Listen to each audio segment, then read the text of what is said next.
चलिए, स्वागत है सभी का इनोवेटिव कोचिंग सेंटर में। लास्ट क्लास में हमने बात कर ली थी कि फंडामेंटल राइट्स क्या होते हैं और ये कितने प्रकार के थे, ये किस कौन सी कमेटी लेकर आई।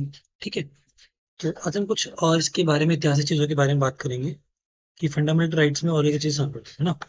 तो हमारा टॉपिक है मौलिक अधिकार।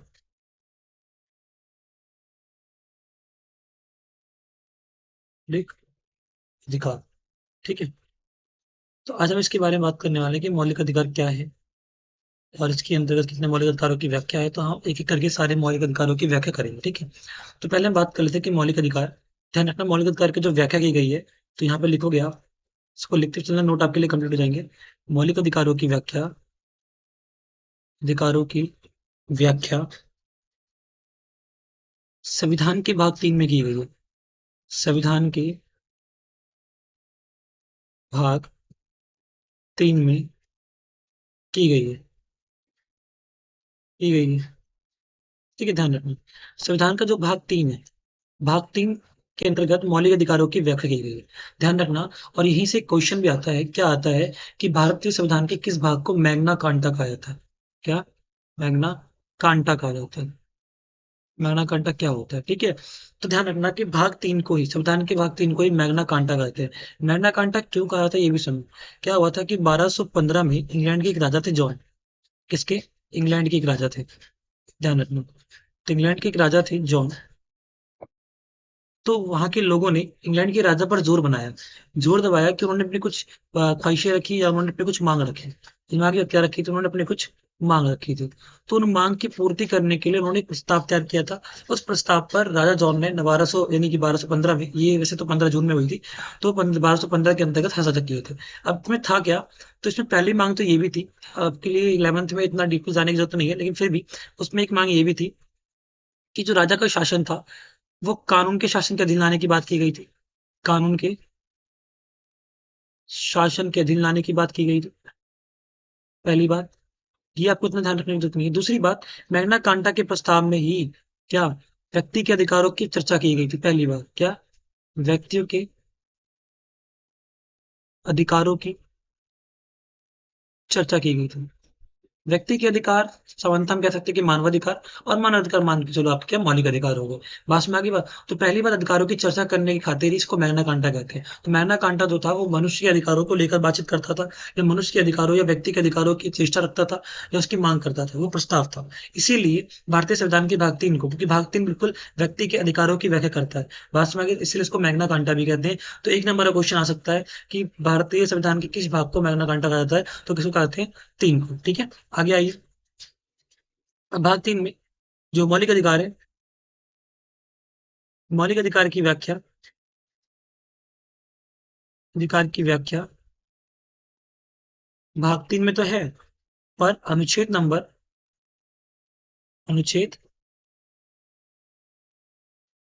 अनुच्छेद नंबर 12 से लेकर 35 तक की गई है। ठीक है, ये ध्यान रखना, 12 से लेकर 35 तक मौलिक अधिकारों की व्याख्या की गई है। और किसमें की गई है? भाग 3 में की गई है। तो ये जब हम ये सारी चीजें कब काम आएगी? जब हम डिफरेंस करेंगे, तो आपको ये सारी चीजें याद रखनी है। बस में आगे बात, कोई दिक्कत है? नहीं। तो हमने लास्ट क्लास में बात कर ली थी कि मौलिक अधिकार कितने प्रकार के होते हैं। तो मौलिक अधिकार बेसिकली 6 प्रकार के होते हैं। इनमें आगे कौन कौन से होते हैं? तो पहला था आपका समता का अधिकार, ये करवाया था मैंने आपको, समता का अधिकार। दूसरा है स्वतंत्रता का अधिकार।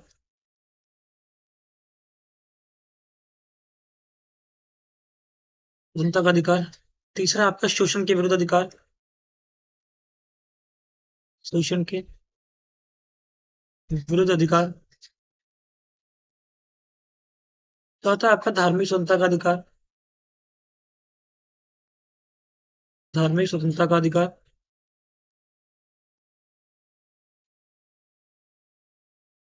पांचवा आपका शिक्षा एवं सांस्कृतिक अधिकार, शिक्षा एवं संस्कृति का अधिकार।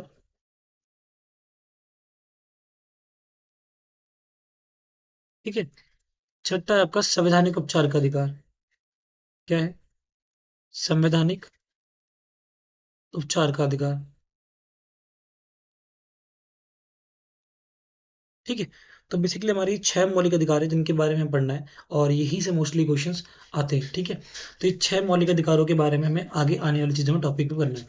अब मैंने को बताई थी जब मोतीलाल नेहरू कमेटी आई थी तो उसने 7 मौलिक अधिकारों की व्याख्या करी थी, लेकिन जो आपका संपत्ति का अधिकार था उसे मौलिक अधिकारों की श्रृंखला से हटाकर एक कानूनी अधिकार बना दिया गया, ठीक है। तो हम बात करेंगे, मैंने करा भी रखा है आपको, ठीक है। तो आगे चलते हैं।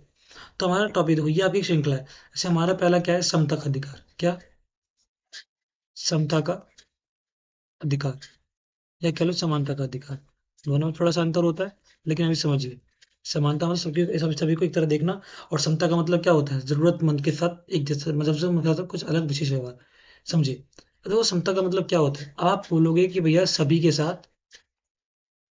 साथ एक जैसा व्यवहार। क्या बोलोगे आप? एक जैसा व्यवहार। लेकिन ध्यान रखना, सभी के साथ एक जैसा व्यवहार ये आपका समता नहीं है, ठीक है। वो तो एक तरह की समानता होगी, सभी को आप एक तरह देख रहे हैं। समता और समानता में थोड़ा सा अंतर है, अभी आप कंफ्यूज मत होइए, अभी 11वीं क्लास में तो आपको इतना भी कंफ्यूज होने की जरूरत नहीं है, ठीक है।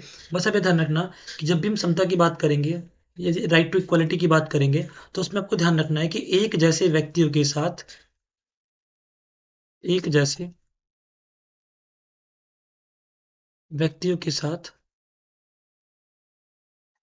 जैसा व्यवहार, एक जैसा व्यवहार। तो कभी आपके क्वेश्चन आए कि समता का अधिकार क्या है, तो एक जैसे व्यक्तियों के साथ एक जैसा व्यवहार करना ही क्या है, हमारा समता का अधिकार है। बात अगर में, तो समता का अधिकार की व्याख्या आर्टिकल नंबर 14 से लेकर 18 तक की गई है, ठीक है। आइए, ये देखो, आपका देखो, ये आपका 14, ये तो आपका आर्टिकल, ये आपका आर्टिकल हो गया 14, ये आपका आर्टिकल हो जाएगा, फिर 2 मिनट में कलर चेंज कर लेता हूँ ताकि आपको समझ में आ जाए। ब्लैक। चलिए, तो ये आपका है 15, ये आपका है 16, ये आपका है 17, और ये आपका 18। तो ऐसे आपको आर्टिकल नंबर याद करने हैं। जैसे पहला आर्टिकल जो था रखा है, आर्टिकल नंबर 14, तो उसमें ये बोला गया है कि कानून के समक्ष समानता। क्या बोला गया? आर्टिकल नंबर 14 कहता है कानून के समक्ष समानता, ठीक है। इसमें एक आ गया कि चाहे वो फिर किसी भी जाति का हो, किसी भी धर्म का हो, अमीर हो, गरीब हो, डजंट मैटर, लेकिन कानून के समक्ष, जो कानून है, शासन है, उसके सामने क्या है, ये बराबर रहेंगे। चाहे फिर वो अमीर वर्ग का हो, फिर चाहे वो गरीब वर्ग का हो, सभी लोग क्या होंगे, बराबर है। बस में आगे, बस ये किसमें कहा गया, आर्टिकल नंबर 14 में कहा गया कि सभी लोग शासन के अधीन या कानून के तहत क्या होंगे, सब लोग इक्वल होंगे, समान होंगे। उसमें कोई भेदभाव नहीं होगा, ना तो जन्म के आधार पर, ना तो जाति के आधार पर, ना तो फिर अमीर गरीब के आधार पर। पास में आगे बात, तो ये आपका 14, इसमें क्या बोल भी रखा है, कानून के समक्ष समानता। पास में आगे बात, तो कानून के समक्ष का मतलब क्या है, कानून के सामने क्या होंगे, वो इक्वल होंगे। समझ में आगे बात, चाहे फिर वो अमीर हो, फिर चाहे वो गरीब हो, ठीक है। हाँ, ये है कि अगर वास्तविकता में अगर आप देखने जाओगे, तो वास्तविकताओं में इसका अभाव कहीं ना कहीं दिखता है, ठीक है। ये सब तो बस कानूनी बातें हैं, लेकिन वास्तविकता देखी जाए तो कहीं ना कहीं अंतर देखने को मिल सकता है। वास्तव में, अगर ये आप अपने जीवन में, रियल लाइफ में देख सकते हो कि हमारे पास हमें क्या अधिकार दिए गए हैं, लेकिन रियलिटी में, व्यवहार में क्या चीजें होती हैं, ठीक है। चलिए आगे आइए। अगला क्या है, देखो, धर्म, मूल, वंश, जाति के आधार पर कोई भेदभाव नहीं होगा। मैंने कहा ना कि कोई भी किसी भी जन्म का हो, किसी भी धर्म का हो, किसी भी जाति का हो, उसके आधार पर कोई भेदभाव नहीं किया जाएगा। उसका इसकी व्याख्या आर्टिकल नंबर 15 में की गई है। बहुत ईजी है, समझ में आ जाना चाहिए, ठीक है। कोई दिक्कत है यहाँ तक? नहीं। चलिए आगे चलते हैं। अगला देखो, अगला आर्टिकल नंबर आपका आता है 16। क्या आता है? 16। आर्टिकल नंबर 16 क्या कहता है कि रोजगार के स्थान पर, भेदभाव से मनाही, ये भेदभाव की मनाही, भेदभाव की मनाही। अब ये क्या है, यानी देखो, रोजगार के कार्यस्थल पर अगर आप जाओगे, तो वहां पर किसी व्यक्ति के साथ जाति, धर्म, वर्ग इत्यादि के आधार पर भेदभाव नहीं किया जाएगा। इत्यादि के आधार पर भेदभाव नहीं किया जाएगा,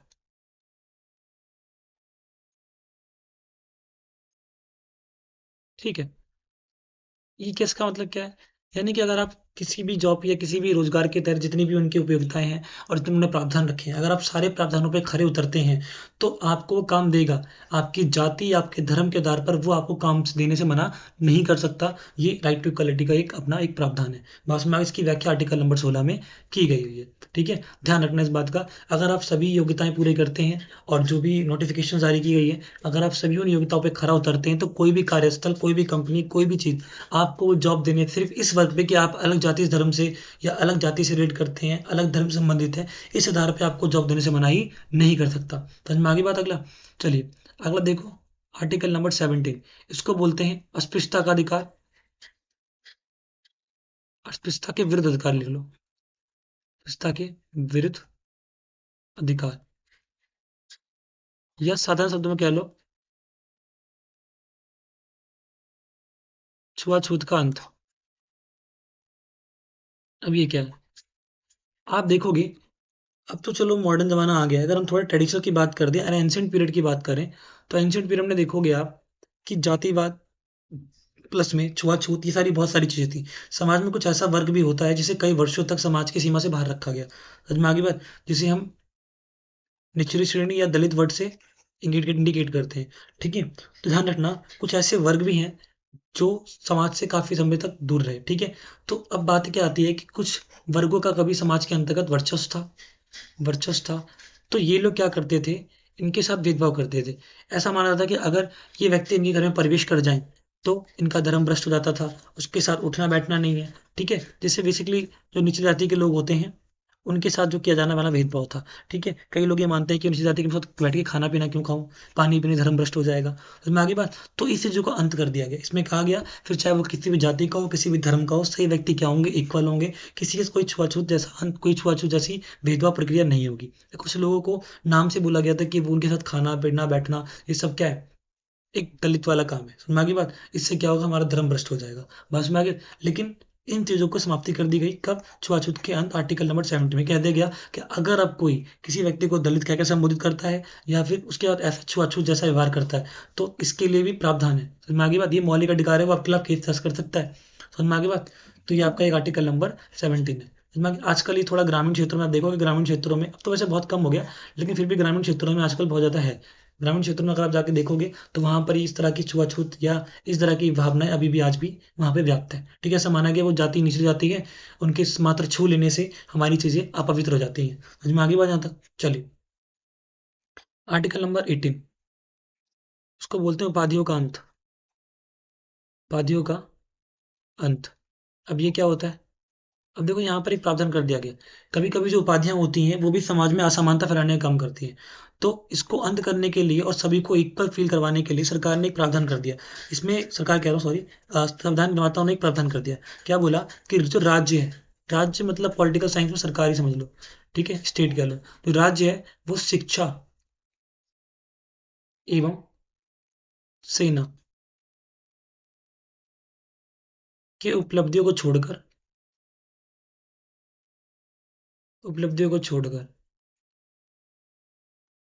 बाकी कोई और उपाधि नहीं दे सकते। समझ में आगे बात, यानी कि जिन लोगों ने शिक्षा या सेना के अंतर्गत कुछ उपलब्धियां हासिल करी हैं तो राज्य केवल उन्हीं को उपाधि देगा, बाकी अन्य व्यक्तियों को ऐसी उपाधि उपलब्ध नहीं करा सकता। ये इसके अंतर्गत अंत कर दिया, क्योंकि उपाधियां जो होती हैं वो समाज में असमानता फैलाने का कार्य करती हैं, ऐसा मानना था संविधान निर्माताओं का। समझ में आगे बात, तो इस मामले को लेकर क्या कर दिया गया, इस तरह की व्यवस्थाएं अपना दी गई। ठीक है, तो ये हमारे कुछ राइट्स थे। और यहाँ पे अगर आप देखोगे तो यहाँ पर वैसे भी बता रखा है आपको, छुआछूत कांड ये देख लिया आपने, उपाध्याय कांड। समझ में आगे बात, तो ये थोड़ा सा एक अंतर है और आपको समझना पड़ेगा। बहुत ईजी, अगर आप चीज़ों को समझ के पढ़ोगे तो ऑटोमेटिकली आपको समझ में आ जाएगा। ठीक है, इसमें कुछ इतना हार्ड चीज़ नहीं है जो आपको समझ में ना आए। ठीक है, सारी चीज़ आपको समझ में आ जाएगी। ठीक, चलिए, अब आगे हम चलते हैं स्वतंत्रता के अधिकार की तरफ। किधर, स्वतंत्रता के अधिकार की तरफ। चलिए, तो अब हम बात करते हैं स्वतंत्रता का अधिकार क्या था। ठीक है, बात करते हैं स्वतंत्रता का अधिकार।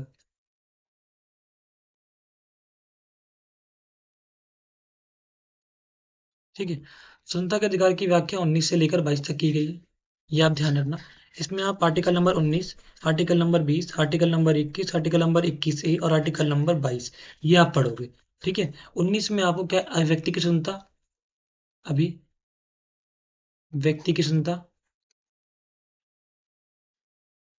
यानी आपको बोलने की आज़ादी है, और ब्राह्मण की स्वतंत्रता, आप यहाँ डाल लो ब्राह्मण की सुंदरता। देखो आर्टिकल 19, वैसे तो article 19 A B C D ऐसे बटा पड़ा हुआ है। इसमें क्या है कि आपको बोलने की आजादी है। अगर आपको कुछ सरकार के खिलाफ कोई नीति समझ में नहीं आती है तो आप उसके खिलाफ बोल सकते हो, समझ में आ गई बात। साथ ही साथ अगर मान लो सोसाइटी में कोई नीति बनाई जा रही है, कोई नियम कानून बनाए जा रहे हैं, तो नियम कानूनों में आपकी जो पार्टिसिपेशन है वो होने का पूरा अधिकार है।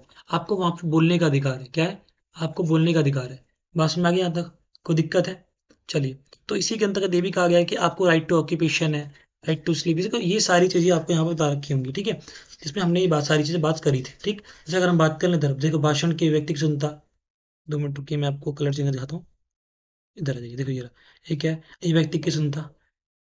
भाषण व्यक्ति की सुनता है, शांतिपूर्ण ढंग से जमा होने की सुनता, सभा यानी सभा बनाने की सुनता है, भारत में कहीं भी आने जाने की सुनता है, भारत के किसी भी विषय में बचने की सुनता है, कोई भी पैसे चुनने या व्यापार करने की सुनता है। बस इतनी सारी सुनता हमें यहाँ पर दे रखी है। बस में आ गई बात? क्लियर? जैसे मान लेते हैं, इसमें ये बात भी है कि आपको जो भी कार्य करना है, आप जो भी कार्य करना चाहते हैं, जो भी काम करना चाहते हैं, तो उन सब काम करने की आपको पूर्ति क्षमता होगी, ठीक है। उसमें कोई भेदभाव नहीं होगा। बात में आ गया यहाँ तक? कोई दिक्कत है? चलिए, तो अब आगे चलते हैं। इसी के अंतर्गत आपके साथ आने जाने की, आने जाने की सुनता है। समझ में आ गई बात? आने जाने की सुनता का मतलब क्या है? आप देखोगे कि भारत के अंतर्गत 28 राज्य हैं। तो 28 राज्यों में से आप कहीं भी जा सकते हो, कहीं भी आ सकते हो, आपको कोई मनाही नहीं है। आप किसी भी स्टेट में जाओ, किसी भी स्टेट से आ सकते हो। तो इसके अंतर्गत बोला गया व्यक्ति की, नहीं व्यक्ति की सुनता की बात ही होगी। इसमें व्यक्ति की सुनता है, ब्राह्मण की सुनता है, राइट टू ऑक्यूपेशन है, आप कुछ काम कर सकते हो, ये सब कुछ की सुनता आपके आर्टिकल नंबर 19 में दी गई हुई है। अब देखो अगला क्या है, 20, दोष सिद्धि का अधिकार। दोष सिद्धि का अधिकार।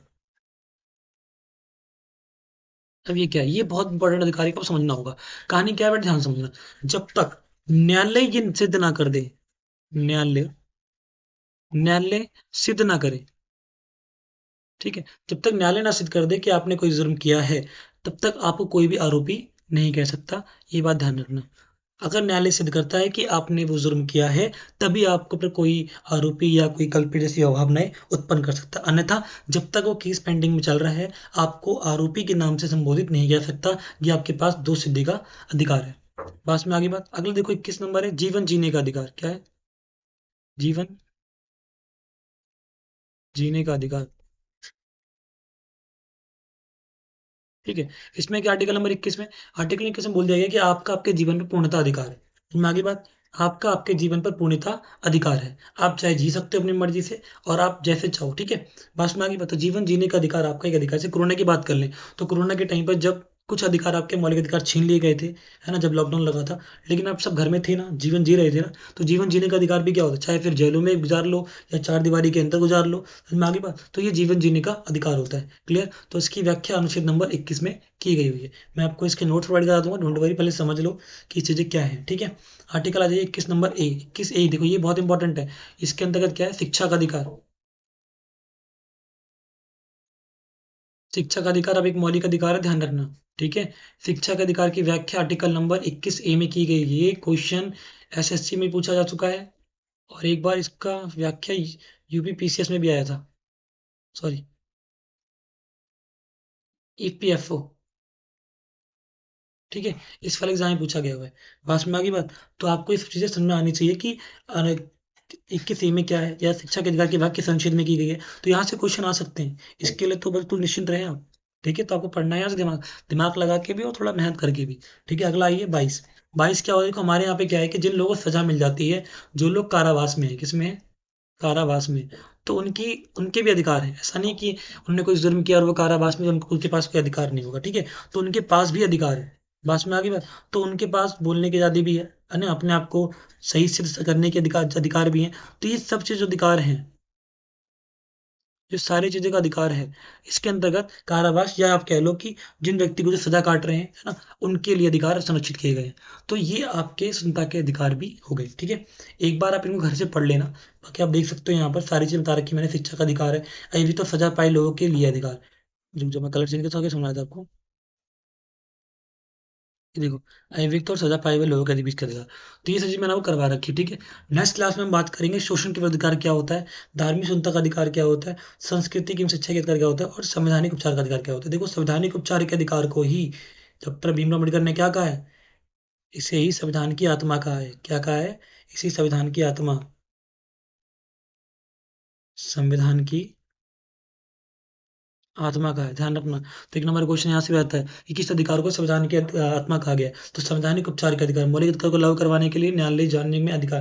देखो न्यायालय जानने, ये सब चीज़ों के बारे में बात करेंगे और बहुत अच्छे से बात करेंगे जब हम बात करेंगे मौलिक अधिकार और नीति निर्देशक तत्व के बारे में व्याख्या करेंगे, तब हम बात करेंगे। बस में आगे बात। तो ये आपके कुछ चीज थे और मैं आपके इसके नोट्स प्रोवाइड करा दिया करूंगा। कुछ भी अगर डाउट है तो आप मुझसे पूछ सकते हैं। चलिए मिलते हैं नेक्स्ट क्लास में।